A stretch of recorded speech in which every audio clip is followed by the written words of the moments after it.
one primitive. And here is the question as we have here. We have the process ID and arrival time and burst time and priority. In this question we have higher the number is higher the priority. Or the scheduling, roleplay and acting as CPU.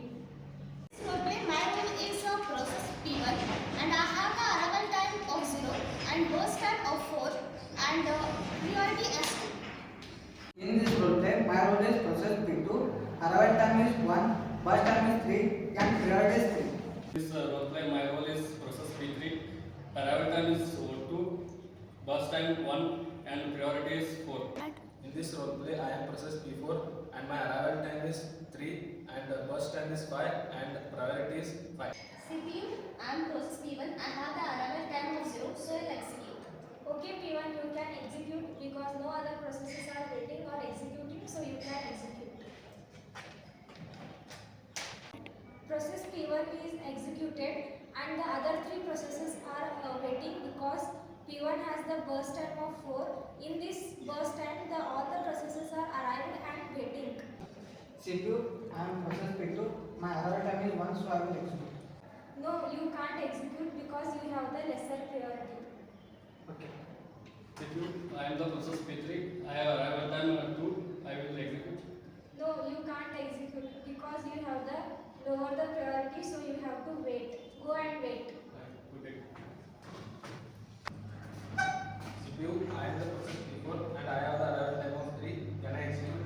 Yes, you can execute because you have the higher the priority, so you can execute. Now P4 is executed because it had the higher the priority, so it is executed.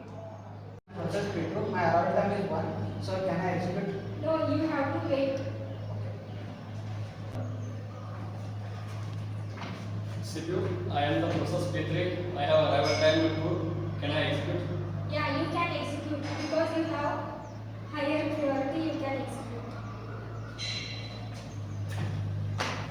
CPU, I am process P2, my arrival time is 1, so can I execute? Yeah, you can execute. As the priority wise, all the processes are executed. As we have seen priority role play, now we have to calculate the average waiting time and average turnaround time. To calculation of average waiting time and average turnaround time, first we need completion time, turnaround time and waiting time. From this Gantt chart of the execution of all the processes, we will get the completion time of all the processes. For turnaround time, we have the formula turnaround time is equal to completion time minus arrival time.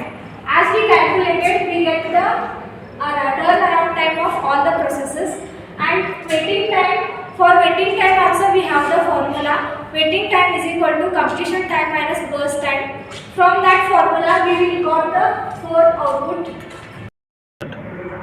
For waiting time also we have the formula waiting time is equal to turnaround time minus burst time. From that formula we will get all the processes waiting time. Now we are calculating average waiting time. Average waiting time is equal to all the waiting times of the processes divided by the number of the processes.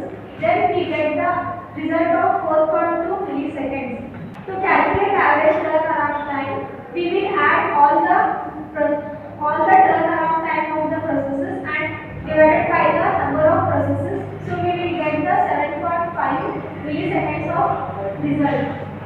This is all about the NOT 3 and 2 priority scheduling algorithm, and thank you.